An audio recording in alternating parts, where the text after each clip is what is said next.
अस्सलाम वालेकुम students, welcome to HD lectures. आज जो है हमारा टॉपिक है, सेकंड टॉपिक है रिप्रेजेंटेटिव पार्टिकल। ठीक है, इसको हम डिस्कस करेंगे कि रिप्रेजेंटेटिव पार्टिकल क्या होते हैं। तो सबसे पहले स्टूडेंट्स मैं आपको बताता चलूँ, जो पार्टिकल होता है वो सबसे स्मॉलेस्ट पार्ट होता है किसी भी एलिमेंट का। जिस तरह पार्टिकल को हम एक्सप्लेन करते हैं एटम, अगर कोई एलिमेंट मतलब कि सिंगल फॉर्म में है, कोई मतलब एलिमेंट का कम्बिनेशन नहीं हुआ तो हम उसको बोलते हैं, उसका जो सबसे छोटा पार्टिकल होते हैं उसको हम बोलते हैं एटम। एटम, मॉलिक्यूल्स या आयन। आयन आपके पास नेगेटिवली और पॉजिटिवली चार्ज होता है। तो बेसिकली हम जो पार्टिकल है, पार्टिकल आपके पास क्या होता है, आपको मैं ये बताना चाह रहा हूं कि अगर आपके पास कोई एक एलिमेंट है लाइक सोडियम, सोडियम मेटल है, ठीक है, सोडियम मेटल। अब जाहिर बात है सोडियम मेटल कोई बार होगी, ठीक है, मतलब कि आपके पास क्यूब की फॉर्म में पड़ा होगा।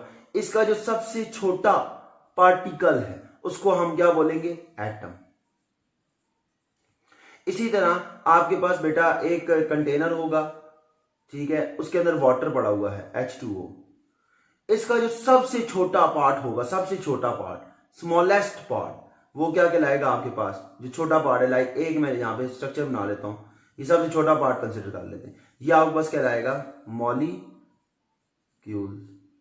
इसी तरह आपके पास कोई इलेक्ट्रोलाइटिक सोल्यूशन पड़ा हुआ है, मतलब जारी बात है यहां पे वाटर के अंदर हमने कोई इलेक्ट्रोलाइट डाल दिया लाइक NaSO4, ठीक है, तो ये आयंस बन जाएंगे Na पॉजिटिव, SO4 -2।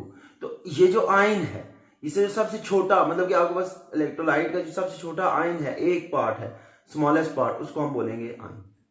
तो मतलब कि पार्टिकल को हम तीन चीजों में देखते हैं, एटम में, मॉलिक्यूल में और आयन में। तो अब स्टूडेंट्स आपको ये पता चल गया कि आपके पास बेसिकली पार्टिकल होता क्या है।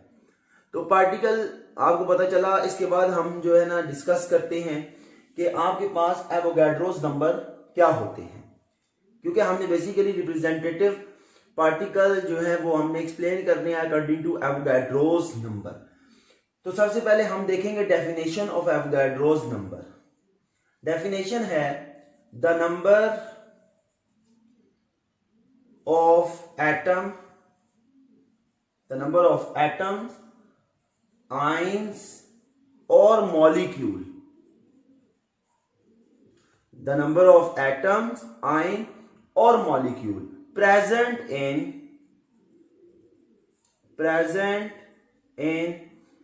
1 mole of a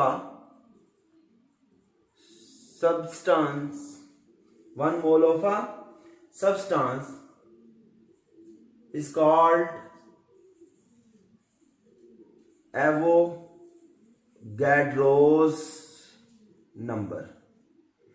Avogadro's number को हम रिप्रेजेंट करते हैं, रिप्रेजेंटेड बाय Na, हम इसको रिप्रेजेंट करते हैं Na से।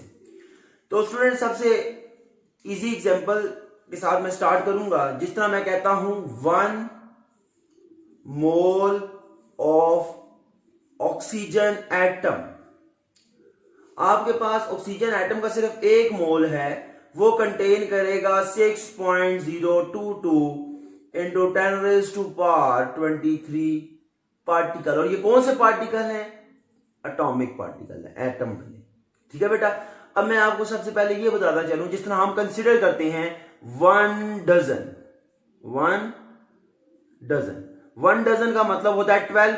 अगर मैं कहता हूं 1 दर्जन अंडे दे दो, तो 1 दर्जन अंडे में वो कितने एग्स देगा मुझे, 12 एग्स, ठीक है, 12 अंडे वो मुझे देगा। तो इसी तरह आपके पास 1 मोल ऑफ एटम में इतने पार्टिकल्स पाए जाएंगे, पार्टिकल एटम, इतने एटम पाए जाएंगे, क्योंकि हम एटम के अकॉर्डिंग देख रहे हैं तो इतने एटम पाए जाएंगे। अगर यही चीज मॉलिक्यूलर फॉर्म में होती, मैं कहता 1 mole of H2O, H2O is a molecule, तो बेटा इसमें 6.022 इंटू 10⁻23 मॉलिक्यूल्स होते। इसी तरह अगर इसको मैं आयंस में देखूं, मैं कहता हूं 1 मोल ऑफ Cl-2 आयन। अब इसमें बेटा क्या होगा, इसके अंदर आपके पास होगा 6.022 इंटू 10⁻23 आयंस। बेटा अब आपको पता चल रहा है कि मतलब हम इसको कैसे देखेंगे, एटम में होगा तो अगर आपके पास एक एटम है उसमें भी इतने पार्टिकल होंगे, मॉलिक्यूल होगा उसमें भी इतने पार्टिकल्स होंगे, लाइक मॉलिक्यूलर पार्टिकल्स। अगर आपके पास आयन होगा उसमें भी इतने पार्टिकल्स होंगे। बट इसमें मैस का वेरिएशन आता है। जिस तरह ऑक्सीजन है इसका 16 ग्राम मैस है, वाटर है 18 ग्राम पर मोल, 18 ग्राम मैस है पर मोल अगर मोलर मैस के अकॉर्डिंग देखेंगे। क्लोरीन है आपके पास Cl-। अब इसका मैस क्या है आपके पास 35.5 ग्राम। तो बेटा आपके पास मैस चेंज होगा बट उसके अंदर जो पार्टिकल्स हैं वो चेंज नहीं होंगे। तो ये हमारे पास रिप्रेजेंटेशन थी particle according to Avogadro's number. अब हम चेक करते हैं कि आपके पास वाटर, जिस तरह वाटर एक मॉलिक्यूल है, इसके अंदर कितने, मतलब कि वाटर के अंदर कितने सब एटॉमिक पार्टिकल, मतलब इसके अंदर कितने एटम्स पाए जाते हैं। तो एटम्स को कंसिडर करने के लिए मैं यहां पे एग्जांपल लूंगा और उसको डिटेल से आपको बताऊंगा कि वो एग्जांपल कैसे पता चलेगी। इधर देखें स्टूडेंट्स, जिस तरह आपके पास H2O है, ठीक है, मैं कहता हूं कि एक मॉलिक्यूल ऑफ वाटर में कितने पार्टिकल होते हैं 6.022 इंटू 10⁻23। ये बेसिकली मॉलिक्यूल्स हैं। अगर इसी को मैं देखता हूं एटम के अकॉर्डिंग तो H2O इज इक्वल टू, मैं कहता हूं 2 multiply by Na plus 1 multiply by Na। अब 2 क्यों किया, क्योंकि आपके पास 2 एटम हाइड्रोजन के हैं और एक एटम 1 क्या, एक एटम ऑक्सीजन का है। तो इसलिए 2 multiply by 6.022 into 10⁻23 plus 1 multiply by 6.022 into 10⁻23। अगर बेटा आप मल्टीप्लाई करेंगे इसको तो आपके पास आएगा 12.044 इंटू 10⁻23 प्लस 6.022 इंटू 10⁻23। इसको सम अप कर दें 18.066 into 10⁻23 atom in 1 mole of H2 molecule। मतलब कि आपके पास वाटर के जो एक मॉलिक्यूल है उसमें कितने एटम पाए जाते हैं 18.066 इंटू 10⁻23। ठीक है बेटा, अब आपको इस तरह पता चलेगा कि आपके पास एक मॉलिक्यूल हो, उससे फर्दर आप कैसे एटम कैलकुलेट कर सकते हैं। ठीक है बेटा, अब हम देखते हैं डिफरेंट आपके पास मोल कैलकुलेशंस के फार्मूलाज। क्या देखते हैं, डिफरेंट मोस्ट इंपॉर्टेंट फार्मूलाज हैं किसके बेटा, मोल कैलकुलेशन के। ठीक है बेटा, थोड़ा तवज्जो कीजिएगा, आपके पास देखते हैं मोल कैलकुलेशन।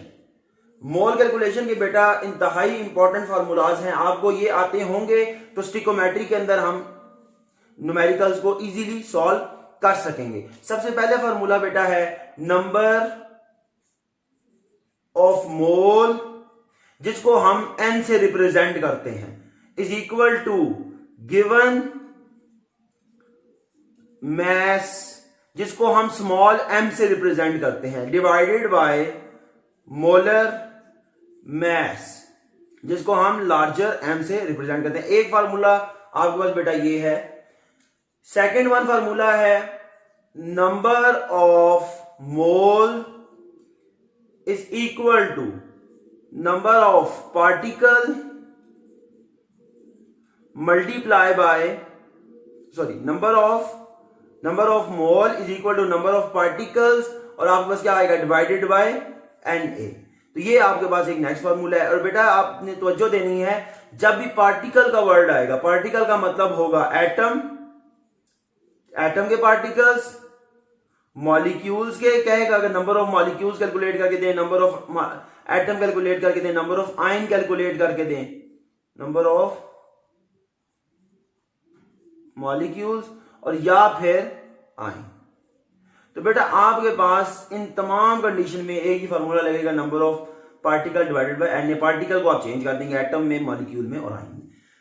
इसी तरह एक नेक्स्ट वन फार्मूला है, वो ये है, number of particle is equal to given mass divided by molar mass multiply by Na। अब आप बस अगर number of molecule, number of ion, number of atom मांगे हो और मैस इन ग्राम गिवन हो तो ये फार्मूला लगेगा। अगर आपको नंबर ऑफ एटम गिवन हो और नंबर ऑफ मोल मांगे हो तो ये फार्मूला लगेगा। अगर गिवन मैस दिया हो और नंबर ऑफ मोल्स मांगे हो तो बेटा आप बस ये वाला फार्मूला लगेगा। इन फार्मूलाज को हम स्मॉल टर्म में कैसे देखते हैं बेटा, इधर देखें, n is equal to m small m divided by capital M। मतलब कि स्मॉल m गिवन मैस को रिप्रेजेंट करता है, कैपिटल M जो है मोलर मैस को रिप्रेजेंट करता है। इसको कैसे हम एक्सप्लेन करेंगे बेटा, n इज इक्वल टू जो पार्टिकल है इसको हम कैपिटल N से और जो एवोगाड्रोस नंबर है उसको Na से रिप्रेजेंट करेंगे। इसको किस तरह रिप्रेजेंट करेंगे हम, ग्रेटर n से, कैपिटल N से, और गिवन मैस स्मॉल m से, मोलर मैस कैपिटल M से और Na। तो ये बेटा सम फार्मूलाज थे। और एक और फार्मूला बड़ा यूनिक फार्मूला है इसमें यूज होता है, जिसमें हम number of covalent bond calculate करते हैं। तो वो फार्मूला बेटा क्या है, नंबर ऑफ कोवेलेंट बॉन्ड कैसे कैलकुलेट होंगे, number of mole multiply by Na Avogadro's number and multiply by number of bond in one molecule. अब सबसे पहले ये जो फार्मूला है इसको मैं आपको यूज करके बताऊंगा एक एग्जांपल के अंदर। तो वो उसके लिए एक एग्जांपल हम लिखते हैं यहां पे। बेटा ये फार्मूलाज आपने इंतहाई लाजमी नोट करने हैं, मोस्ट इंपॉर्टेंट फार्मूलाज हैं, ये आपको याद रहेंगे तो तमाम स्टिचोमेट्रिक कैलकुलेशन आपके लिए आसान होगी। तो सबसे पहले हम एग्जांपल देखते हैं। क्वेश्चन एग्जांपल 1 है, how many covalent bond present in 8 gram of NH3। मैं कहता हूं आपने कोवेलेंट बॉन्ड कैलकुलेट करने हैं 8 ग्राम ऑफ अमोनिया के अंदर। तो सबसे पहले हम क्या बनाते हैं, डाटा बनाते हैं। डाटा बेटा कैसे बनेगा, सबसे पहले mass in gram of NH3। Ammonia का मैस इन ग्राम क्या है आपके पास बेटा, 8 ग्राम। उसके बाद निकालूंगा मोलर मैस, क्योंकि हम नंबर ऑफ मोल कैलकुलेट करने हैं उसके लिए मोलर मैस मस्ट है। मोलर मैस ऑफ NH3 बेटा क्या होगा, नाइट्रोजन का 14 है प्लस 3 into 1, तो टोटल आपके पास 17 ग्राम पर मोल इसका यूनिट आ जाएगा। तो हम ये कैलकुलेट कर लेंगे, N is equal to M divided by capital M। तो नंबर ऑफ मोल निकालने हैं, तो 8 ग्राम डिवाइडेड बाय 17 ग्राम पर मोल। तो बेटा ग्राम ग्राम से कट जाएगा और आपके पास क्या आ जाएगा, मोल्स आ जाएंगे। और क्या कितने मोल आएंगे, 0.47 मोल ऑफ NH3। बेटा मोल्स कैलकुलेट हो चुके। अब देखते हैं कि आपके पास कितने नंबर ऑफ बॉन्ड हैं NH3 के अंदर। तो NH3 का स्ट्रक्चर देखें, 1 2 3। तो हमारे पास नंबर ऑफ बॉन्ड कितने हुए, नंबर ऑफ 3। तो अब फार्मूला हमारा फुल कंप्लीट हो चुका है। सिर्फ एक एवोगाड्रोस नंबर है, वो आपको अभी मैंने बताया है, जुबानी याद भी है आपको, 6.022 into 10 raised to power 23। अब फार्मूला पुट करेंगे बेटा। बेटा क्या फार्मूला है, फार्मूला आपके पास है number of covalent bond is equal to N multiply by Na multiply by number of bond in one molecule। तो बेटा n क्या है, नंबर ऑफ मोल 0.47, ठीक है। एवोगाड्रो नंबर 6.022 इंटू 10⁻23 और मल्टीप्लाई बाय बॉन्ड 3। बेटा इस सारे को मल्टीप्लाई करेंगे तो एट द एंड आंसर आ जाएगा 8.502 इंटू 10⁻23 बॉन्ड। तो ये बेटा आपके पास कोवैलेंट बॉन्ड निकल आए हैं एक मॉलिक्यूल ऑफ अमोनिया के अंदर। तो बेटा इंशाल्लाह नेक्स्ट लेक्चर में हम जो देखेंगे मोल रेशो देखेंगे, इन फार्मूलाज को आपने रिमेंबर रखना है, मोल रेशो देखेंगे और मोलर वॉल्यूम को डिस्कस करेंगे। Thank you, Allah Hafiz.